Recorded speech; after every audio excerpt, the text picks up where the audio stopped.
We left off on Chavdal, today's Chavhei. We left off Chavdal on Medbayus. 2, 4, 7 lines from the top. 24b, 7 lines from the top. Okay. Now we had an argument on Omen Aleph between Rav and Levi. Rav says that an avoda that a zor is not permitted to do. Normally, there's no liability of Misab Dei Shamayim, except the 4 avodas that if you do it, there is liability. What about the one who takes Trumas Hadeshen? Rav says not. Levi says yes. That even though it's called siluk, you're removing something, you're not putting something, that's the exception. Okay? So now Rava has a question according to Levi. Boy, Rava, avodas siluk behecho mau. Now according to Levi, Levi cited a posuk that in terms of in the Kochi Kodoshim, what the Kohen Gadol does, only there it's only avodas matona. It's not avodas siluk. Trumas Hadeshen was done on the outside. It was done on the Mizbeach. Now we have a question. What about you clean out the menorah? The different things you do. Avodas siluk behechol. Hechol is the covered sanctuary. That's the Mizbeach HaPnimi. That's the golden. So they had to clean off the Mizbeach too. Right? There was ash because they would burn the incense there. And also the menorah was there. It had to be cleaned out. So that's removal. So the question is, avodas siluk behechol. Mao lifnim edamin. Do we equate it to lifnim, meaning to the inner sanctum, which over there it's only, there's liability only what you put, not what you remove, right? Or we say the heichol is similar to the mizbeach hachitzon, like the outer mizbeach, and Levi is of opinion that for removing the ash of a zor does that. He's liable for Misab Dei Shamayim. Hoda poshto. He resolved it. Mi base limi base. It says mi base la parocha. It says ulimi base. To tell me that what? 1 second.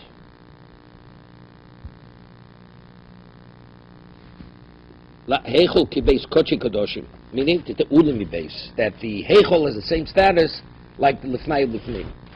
So there is a question. Elamiato zor shesider es hashulchan l'chayiv. If a zor goes, we're going according. This question is a question according to everyone. If we're saying that in the heichol, it's only what you put. Now, what was the completion of the voda of the shulchan? Putting the bread, the showbread on. So seemingly, who was only qualified to put the showbread on the table? Only a kohen. So let's say a zor would put the bread. He should be chayiv Misab Dei Shamayim. Zor shesider shulchan l'chayiv. Mar says iko sider b'zichli. No, because in addition to the bread, they had to put 2 cups of incense, which they would burn, then that would allow the Kohanim to eat it. Shemar says, okay, see the bezichin l'chayiv. The zor who sets the bezichin, because that's the completion of the lechem aponim. Ika siluk v'aktorah. No, because the siluk, it's still not the completion, because you have to remove it, and you have to sacrifice, you have to burn the incense. Zor shesidus menorah l'chayiv, the zor who sets up the menorah, he prepares the menorah, cleans it out l'chayiv. Someone says no, ikan nesinas psilo. You have to, because you have to put the what, the psilo. You have to put the wick. So the Gemara says nosem psilo l'chayiv. If the zor puts the psilo into the menorah, he should be chayiv. Ikan nesinas shemen. No, because it's not enough to put the wick. It's not, you're not finished.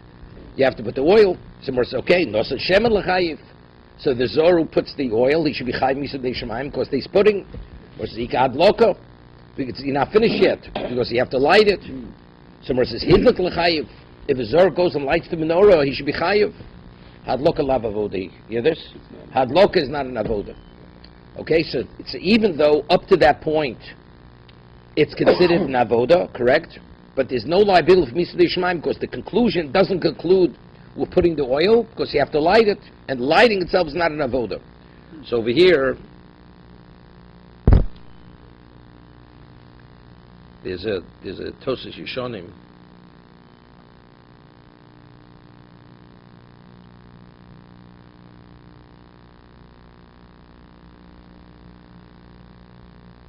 Yeah. So Tosas explained, there's a little Tosas Yishonim says like this: what is the mitzvah of lighting the menorah? Why is it lav avoda? It should be an avoda. What's the mitzvah to light the menorah? You put the fire, and then the flame goes up by itself. He doesn't actually, we'll see in a moment, kindling the mizbeach. Let's see, sometimes they had to put small twigs under the logs to ignite it. That's an avoda. That's called tatsosas al yusa, lighting the small twigs. So there, you're lighting the wood. You're lighting the catches fire right away, but you're lighting it. Here, when you put the fire to the wick, you just keep it there. It ignites, but it goes. The mitzvah is that the flame should go up. Now, why does it go up? To go up, so that's called causality. Lighting the menorah is causality. You put the fire at the wick being saturated with oil. All of a sudden now, but the flame. Let's say the flame would just be contained within the wick. That's not the mitzvah of hadlokah. The mitzvah of hadlokah is the flame has to rise. So since the mitzvah is what rises, that's a consequence of his action. That's the reason why he's not chayv. That's why it's lav avoda. That's why the Zohar, it's not called an avoda. So it says v'lo v'tanyo. How can you tell me hadlokah lav avoda v'tanyo? Nosn mi Aaron hakoy eish al mizbeach. It says the Bnei Aaron, they put the fire on the mizbeach v'orchu eitzim al eish. And then what do? They arrange the wood on the fire. Limeid al atzosas al yosor. Shlotei elo bekoin kosher, the one who ignites. These are the small twigs that they put under the logs to ignite it. You need a qualified kohen. A kohen balmum would not be qualified to do this. Uklishoris. Klishoris means he has to wear the big dekuna. He has to wear the vestments. So we see over here. So you see, lighting something is what? Is an avoda. And the Gemara says no. Hatzos is al yus avodi. Hadlok alav avodi. So that's what Toshi Sharm differentiates. When you light the menorah, the mitzvah is that the flame should rise. The hatzos al yus, lighting the twigs is the fire ignites. It's lighting the wood. Somebody asks a question. So the Zohar who sets up the top of the mizbeach, right, the wood with the wood, you should be chayiv. No, because you have to arrange the two logs. So the one who, if a Zohar goes and arranges the two logs, he should be chayiv. It's still not a Gemara avoda, because you have to set up, after you do that, you arrange the parts of the animal on top of that. How could you tell me that it's not completed with the shnei gzirei eitzim, setting up the wood, because it's followed with setting up the parts of the animal? Ravas said, name of Rabbi Yochanan, that a non-Kohen who arranges the two logs, that's called avodas maton, that's the Gemara avoda, it's a completion, and he is chayiv. On that Gemara says, Bo kamiflugim. This is the machlokas. Marsov avoda tamihi. Rabbi Yochanan is of the opinion that the avoda of the mizbeach is completed with setting up the two logs.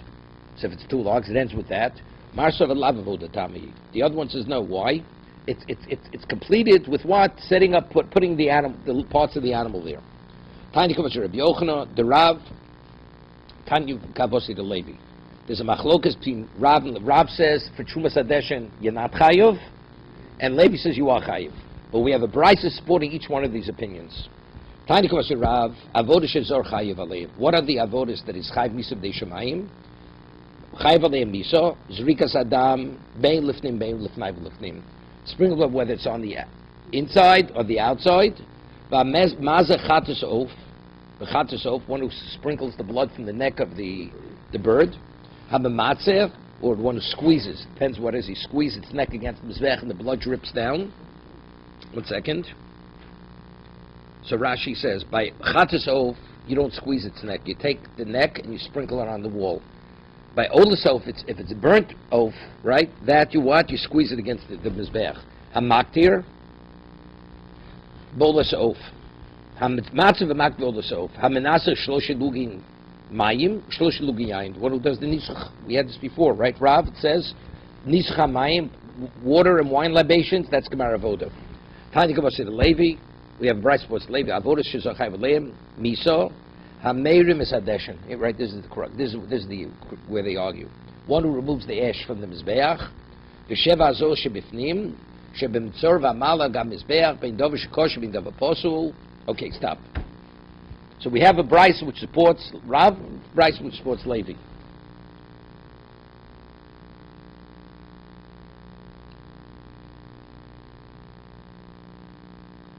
Now, the Gemara asks, Loma Mafisim, what do they, what's, a pious is what? They would call out a number, and then they would count it till the number, and whichever number came out, that Kohen had the right. So Mar asks, Loma Mefis, Mar says, Loma Mefis, Kanamor, the Mishnah says, because it was a question of Pekuach Nefesh. A Kohen was knocked off the Kevesh, or one Kohen stabbed the other one. So that's the reason why you have to have this system, how to choose which Kohen. And Loma Mefis, that's the question. There were 4 times they would do this. Have one. You know all the daily responsibilities. Do one counting.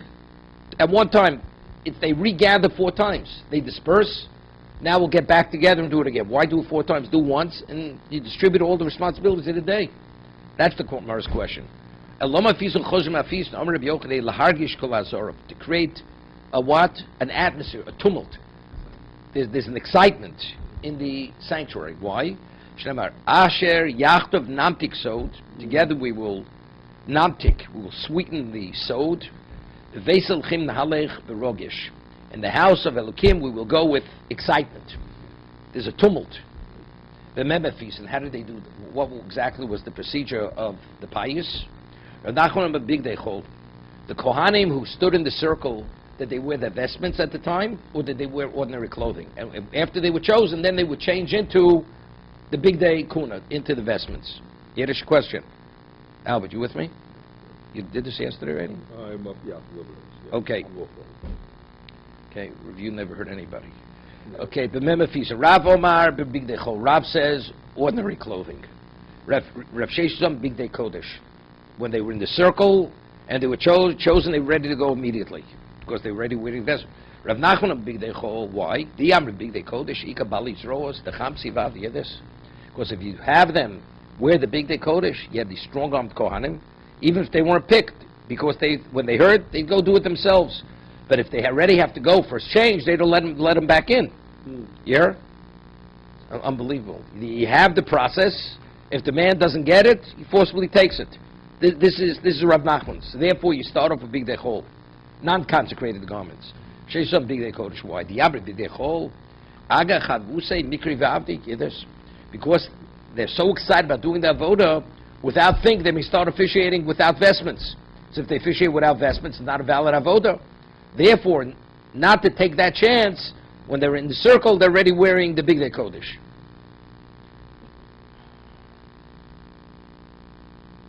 Omer Rav Nachman, no aminalo. Rav Nachman says, how do I know? What's the basis of my understanding that it was big day chol and not big day kodesh? Did not. Moshel lechazonim. The chazon was the one who was in charge. Rashi says, chazonin shamoshim. The attendants. Vayimafshitin osan es bigdayim, and they would remove their clothing. They removed their clothing, and all that was left on them was the pants. Now, when we speak of big dekuna before, we quoted a pasuk. What was the first garment they put on the Kohen for the pants? And he was wearing nothing else at the time. So they would remove the weekday garments, and he would put on the pants alone, bilvod. My love. So what are we talking about? We're speaking about, they were originally wearing the clothing when they were chosen. So which clothing were they wearing? They were wearing the clothing of the chol. They removed it. Now they put on the pants as the first garment. So that supports Rav Nachman, that when they were in the circle, they were wearing the weekday clothing. Right? The non-consecrated. When it says it was those who did not, they were originally wearing big day kodesh. All they had, because just in case they may be picked. But now that they're not going to officiate, they remove it. So that, and they're left with the pants. They're starting to strip him.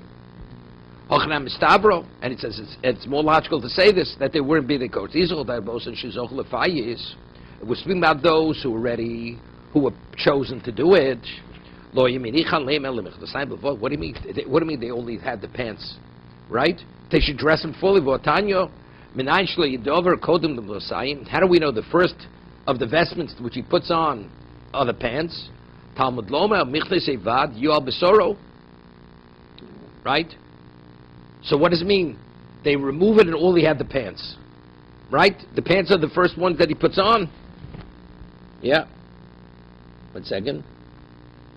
What time? Mabishlos michle kodesh kadesh leyamdu arumik shiftitum v'idach holokash hochi ktoni ad she'odan aleim bigdei chol. Yeah, when they're still wearing their Malbishin osun Michlesei Kodesh.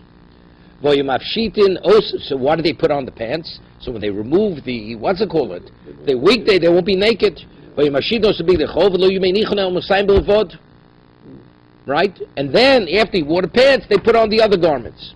Where do I know that when they chose the coin, they're already all wearing the big day kuna?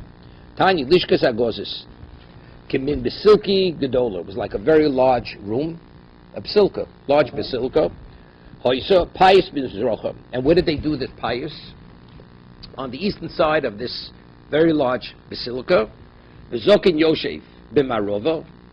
And who's the Zokin? So Rashi says, Shal Bezdin, meaning the head of the Bezdin, and he who would direct one of the, he says, the head of the Bezdin, or the elder of the Bezdin, and he would direct them how exactly to do the pious. And the Kohanim were in the circle. They were like a necklace, right? The one who was in charge now would take off one of the turbans from one of the Kohanim, and that meant when they start counting the number, whatever number he calls out, this Mamuna calls out 500. The count starts from the one they took off. See, he's the only one not wearing it, doesn't have his head covered. Okay? If you tell them when they were in the circle, they weren't yet wearing the vestments. Mitznefes big day chol niko. The mitznefes is one of the 4 vestments that the Kohen wore. So evidently we see clearly at the time of the pious, they're already wearing the vestments. Correct? Ein. Kiritani Rav Yehuda v'tem Rav Shmuel bar Yehuda Kohen she'oso lo imo kusones oved bo avodas yochid. Meaning, these vestments were not consecrated. The mothers, the Kohanim, they would make for them very expensive garments, which would be similar to the big day kuna, but they were not the big day kuna. Mm-hmm. I'm not sure what it means. What it means? He would be ovid avodas yochid. How does he explain that? Yeah, good, but then they were consecrated. But they were consecrated. Doesn't make a difference.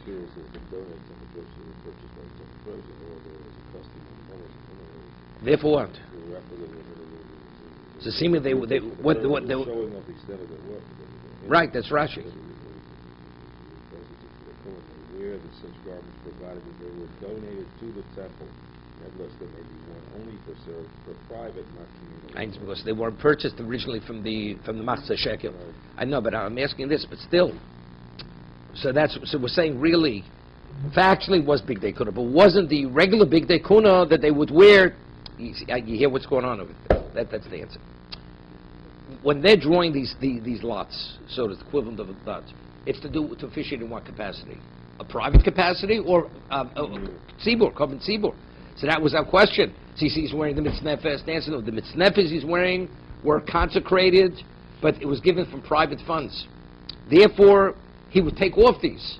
So in terms of when they would take his hat off, the turban was Big Day Kuna, but it was not Big Day Kuna to officiate for the communal. Amar Abai Shmamino, but it says they would take off his hat. And it says the Zokain, the elder of the Bezdin, he sat to the western side of this room. So firstly, we learned 3. Shmamino, Lishkas Agozes Chetze B'Kodesh, Chetze B'Chol. Because said earlier, where did they do the pious? In the Lishkas Agozes. They have to say that the room was half of it was consecrated, half was not, because the halacha is you're not permitted to sit only, the Morrison quote, only if you're from the Davidic line, you're a king, are you permitted to sit in the sanctuary. So if half of it had the Kedushas Azora, the whole thing was Kedushas Azora, how could the elder of the Bezdin, how was he permitted to sit? Nobody was permitted to sit. So you have to say half it was consecrated, the other half was not consecrated. Okay? Ushmami no shnei psochim hoyu lo. It had 2 entrances opening onto this room. So you had this room in the center. To one side of the room, to the western side of the room, you had an entrance, but that entrance came from what kind of room? From Chol. And to the eastern side, that entrance came from Kodesh. The Yisrael would either Kula b'Kodesh, because if you say the whole Basilica was Kodesh, Zokin Yosheb Avarova, how does it say that the elder of the Bezdin, he sat he would sit on this western side. The only one who's permitted to sit in the Azor Tzalochim Sinai, you have to be a king from the Davidic line. And if you say it was chol, why was the pious and these you have to do it right. It's all chol, but it has to be done bebeis Elokim. All this, the getting in the circle, all this is to create this excitement in the Kedushas Azorah, the location which is consecrated. Elav Shema Mino, so Abaisa, so it's conclusive from here. Chetzim Kodesh, Chetzim Chol. Half of the room had the status of the Azorah, and half was not. Maybe it only had one entrance. What do we have to say? There were two entrances opening onto this very large basilica.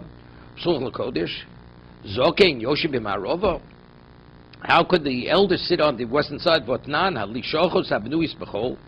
chambers that were built in a non-consecrated location, upsuchas lakodesh, but they open onto a room that's kodesh, tochen kodesh, even though they were not consecrated, but because they open onto it, they have the status of kodesh.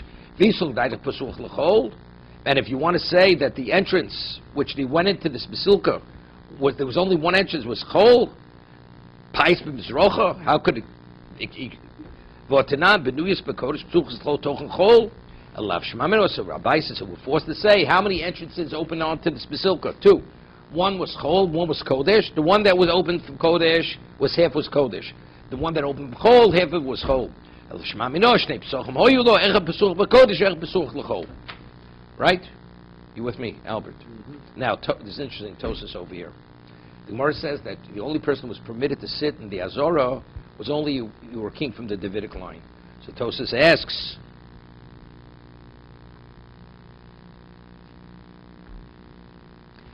Ein Yishib Azor Tema, the Perik Beis is Zvok Merces and Zvok in the second Perik, Ma Yoshiv She'ochel.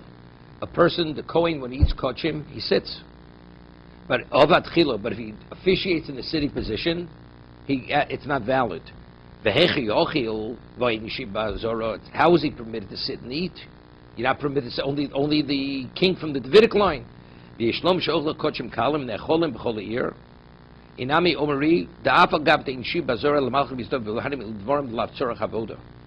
He says only something which is not related to officiating. Avol Achilo Tzorach Avodi. Eating. When the Kohen eats the korban, that's part of the kapora. So how does one eat? You eat sitting down. You don't eat standing. The Chsiv V'Ochlo Osai Shekupavim says when the Kohen eats his portion, that brings an atonement to the one who brought the korban. Therefore, Mishishori. Therefore, they're permitted to sit when they eat. Inami, he says, where is it? He brings another proof when they would actually, ritualize their hands and feet from the kior. It says they did it standing. Somebody asks a question, why don't they sit?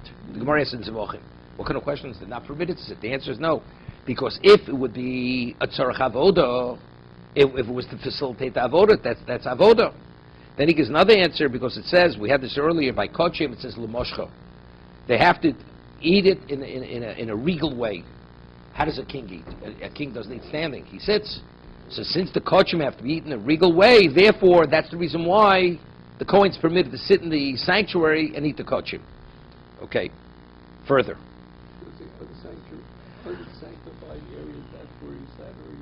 No, we're talking about eating. No, eating. A king could sit even in the where it's where it's sanctified, where it's consecrated. Of course, that's how. But he has to be from the Davidic line. But the Kohen ate. Where would he eat kochim? He would eat kochim in the sanctuary. How is he permitted? The answer is because that's avoda. Okay, next Mishnah. Apaisa Sheni. What was the second time they would gather in the circle? Mishochet, Mizorek. Who's going to slaughter the Tomid Shel Shachar? Who's going to sprinkle his blood? Who's going to clean off the golden mizbeach? That's the incense mizbeach. Who will clean out the ashes from the menorah? Who will take the limbs of the animal onto the ramp? Harosh v'aregel shtei yodayim, the head, the hind legs, the two forelegs. Ha'ukitz v'aregel, the ukitz. The ukitz is like the part which is right behind right below it means the tailbone there. Ha'regel v'achozeh, ha'goro, Shtei defanos, 2 flanks. Hakirbayim, there's the innards. Hasolas, vachavitim, vayayim. Shlosha osa kohanim zochel bo. Yeah, there's 13 kohanim participated in this. Wow. No, that we'll see. I think it happened that whichever one they chose to do the beginning, all those that were next to him, he would count another 12. But what are they doing? Because No, the service that we're talking about here has only got, we only have accountability for 9. No, we're talking about going all the way back to From the start. from the removing the ash, from the mizbeach, from the menorah. Before they bring in this. Right? Who brings the ivorim? All this, altogether, it's 13. No, that was Trumas Hadeshin. That was putting the wood on the mizbeach. Omer ben Azai. How do they sacrifice this? As the animal walks. So how does the animal work? You have the head, you have the front legs, you have the hind legs, you have the neck, right? One second. Shlosha Skonabo. What was that?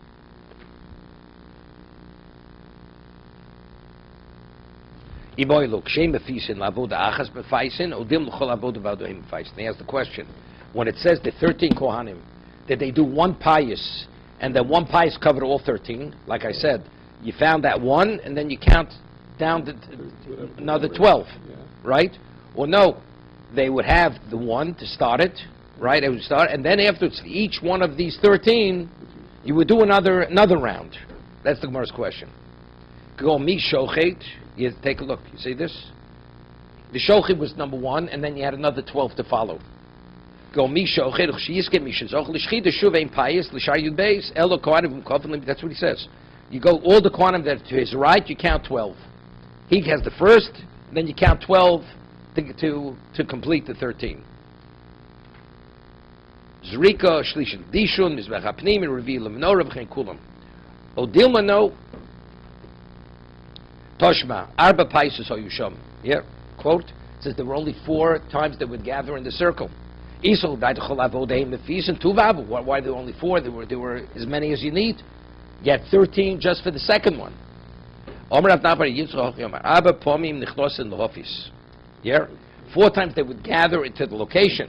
But maybe once they're in the circle, they would do it over and over and over again. But every time they would gather, they would do this procedure multiple times. So therefore, there's no proof from the Mishnah. Okay? Toshma. Reviewed Omer lohoya payis lemachto. There wasn't a payis for the machto. The machto. Right. Because he would put the shovel, take hot coals off the mizbeach achitzon. The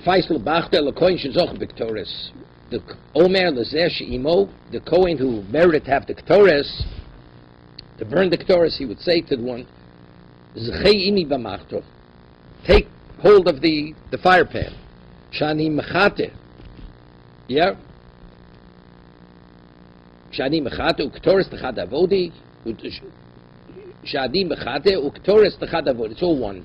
The machta goes hand in hand together with the incense. Igdam davka machta u'Ketores t'chad avodi. That's one. Abel shar avodas boy pious.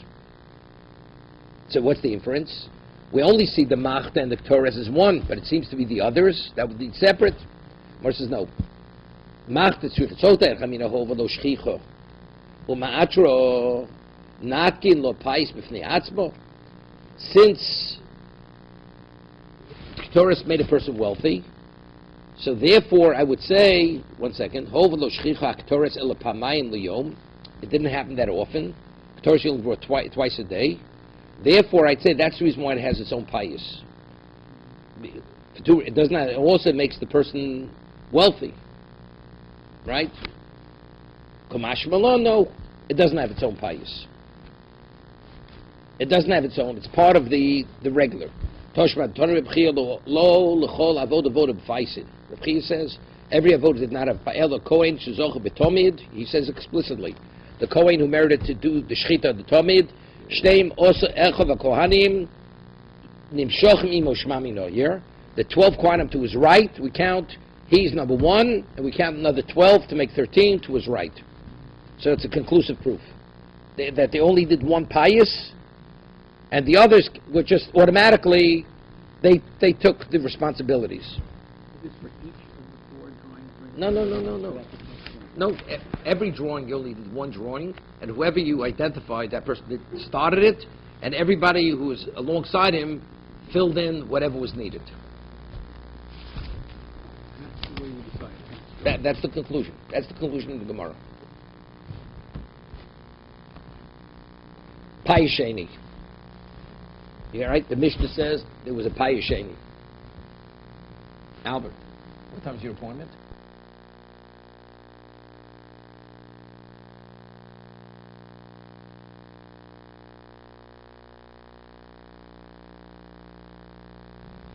Payasheni, the second payas, Ivoilu, Mi Makabel. It says Mi Makabel, who receives the blood?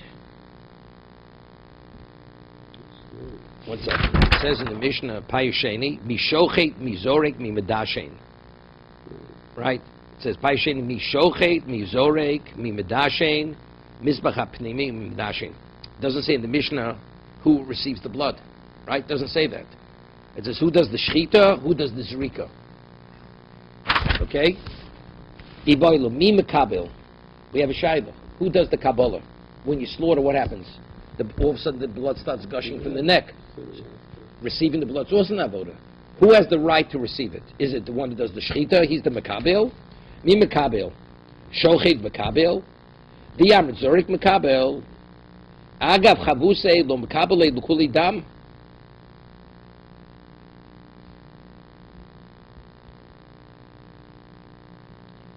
Shochim Mekabel. The Amrit, because if you're going to say the one who's going to sprinkle it, he should be the one to receive the blood. We're concerned. He's so anxious to sprinkle, you have to accept all the blood. You can't let the blood just gush out on the floor. You have to receive the whole thing, and from that you can do the sprinkling. But since the Zorik is so anxious to do the Zrika, he'll have enough blood, he'll let the rest just gush onto the floor, and he'll run to do the Zrika. Odim no, Zorik Mekabel. The Am Shochet Mekabel, Zim the Shochet Zor. Yeah, what the problem is, the halach is Shchita Ksher B'Zor. A non-Kohen is qualified to slaughter a korban. So if you're going to say normally that that the one who has the Shchita, he has the right to do the Kabbalah, what happens if the Shochet is a non-Kohen? He'll end up doing the Kabbalah. If he does the Kabbalah, the korban's possible. He invalidates the korban. So therefore, to protect that should never happen, we say the Shochet, even though the Shochet normally was a Kohen, but since factually even a non-Kohen qualifies, and we say that the Shochet has the right to do the Kabbalah, so that has to be the exception. But since it's the exception, and normally goes hand in hand, we're concerned that maybe the non-Kohen may receive the blood. So therefore, as a result of it, we say, only the Zorik receives the blood. The sprinkler. The one who sprinkles it. So the non-Kohen can shed, and the Kohen has to catch it. I know, but that's how... No, normally, I'll tell you, if a Kohen does the Shechita, he should really do the Kabbalah. But the reason why we don't want him to do the Kabbalah is that since the times where a Zohar does the Shechita, and so even though a Kohen would do the Kabbalah normally, but he may end up doing the Kabbalah. Right. And what happens if he does the Kabbalah to Zohar? It's possible. So to prevent that from happening, no Shochet ever has the Kabbalah, even if he's a Kohen. Right. I'm being practical. You can't cut and catch at the same No, time. that's a separate question. That's not a problem. It's not a question. No, that's not a problem. It's not a problem because the first blood that gushes out of the neck doesn't qualify for the what's his name. Oh, really? Doesn't qualify because that's called dam ha'or. It's the blood that comes out.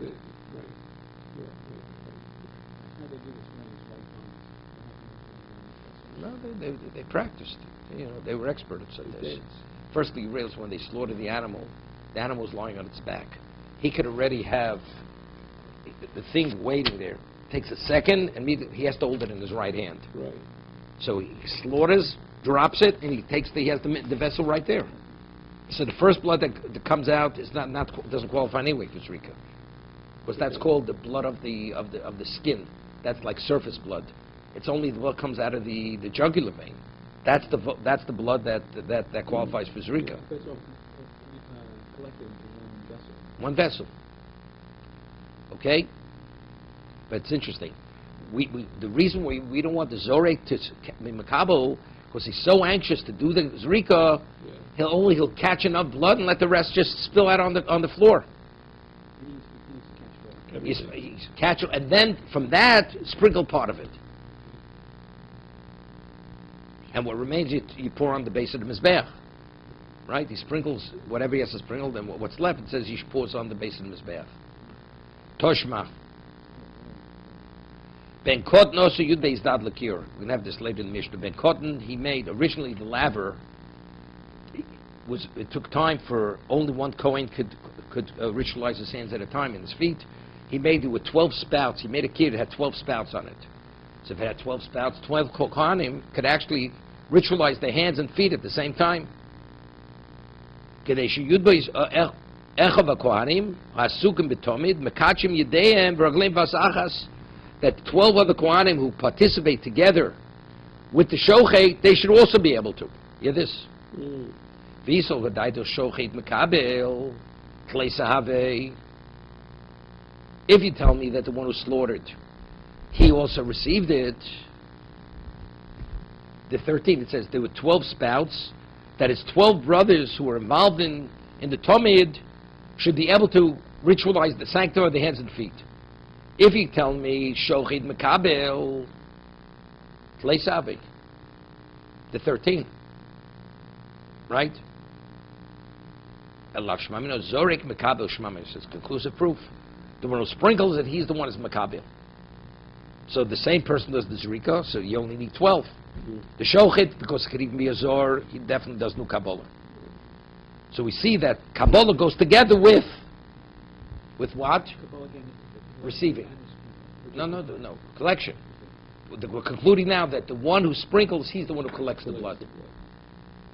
See, for Shechita, you don't have to ritualize your hands, because it's not an avoda. So that's the first question. But if you tell me the one who does the Shechita, he has the right to collect the blood, so he should have to ritualize his hands. So you need 13 spouts. Why was 12 spouts enough? You should have to have 13 spouts on the kior. So it's not. Right? It says there were 12 spouts on the avoda because you only needed 12. Right? The 12 we count is without the Kabbalah.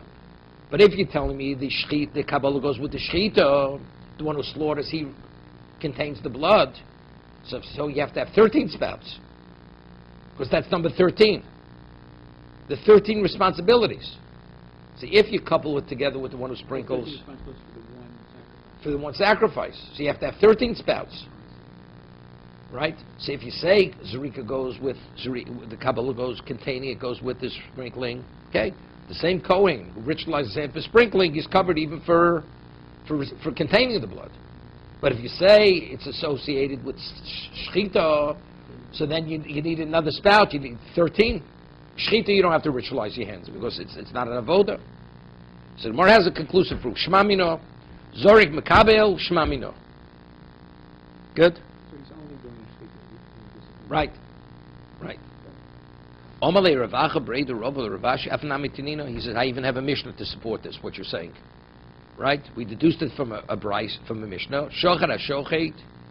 It says, V'kibel HaMekabel. It says explicitly in the Mishnah, the one Kohen, the Shochet does the Shechita, and then a person goes, is a Mekabel, he contains it, Ubolo Lizrok, and the person who contains it goes and he sprinkles it. So what does that say? Shmamino? So it's clear, it's conclusive proof that the one who receives the blood, or contains the blood, he's the one who actually sprinkles it. Gewaldig. Right? Norman, you with us? You know what means test tubes containing the blood, okay? You can name the area, okay? Omer ben Azai, Lifnei Rabbi Akiva. But as I said before Rabbi Akiva, that the way it was sacrificed is what? In the name of Rabbi Shua, as it walks. As it walks. Meaning the order of the different parts of the animal that you're going to sacrifice on the Mizbeach. Toner Rabbanon, Derech Hilucho, how does the animal walk? Harosh, right? You have the head. Haregil.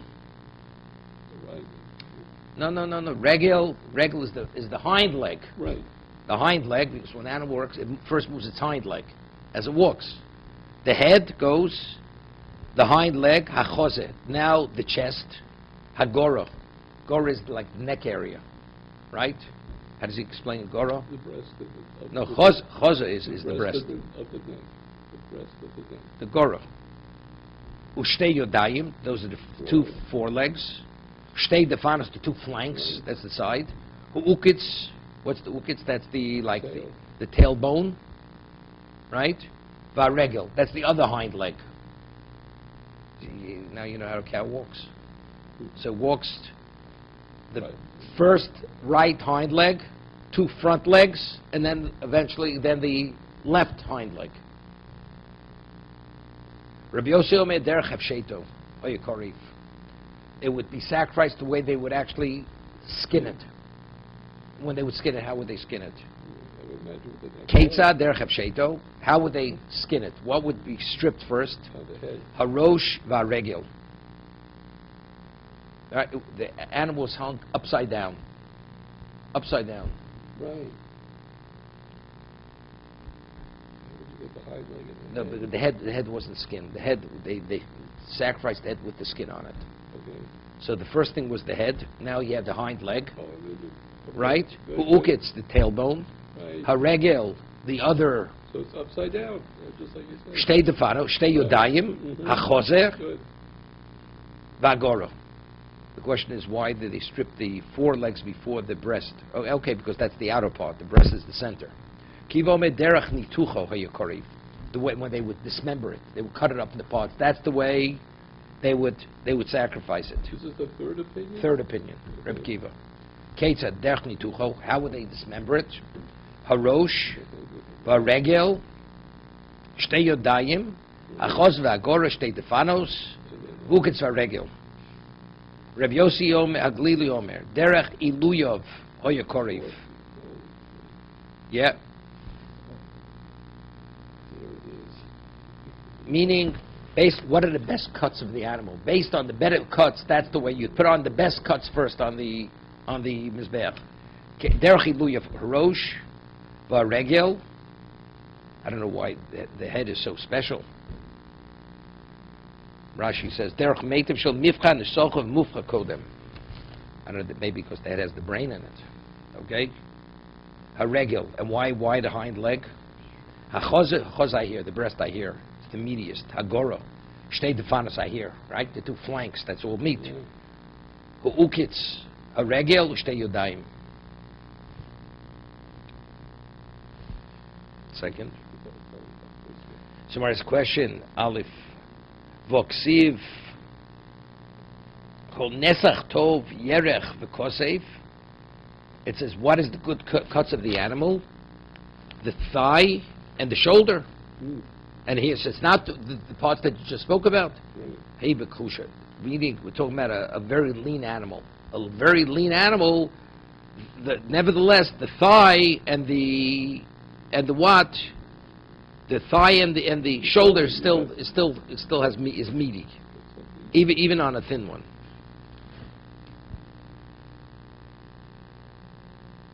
Omer Rava bein Tana didam bein Rabbi Yossi. Both according to our Tana and Rabbi Yossi, Basi Iluya de Bisro Aslinon. Rabbi Yossi means Rabbi Yossi Aglili.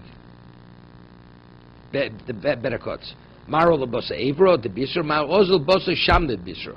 One goes according to the refers to the limb, and the other one refers to the fattiness.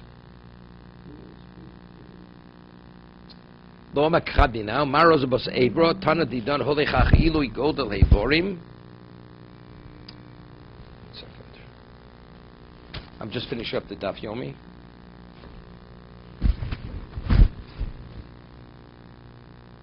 Okay, we'll leave this for tomorrow.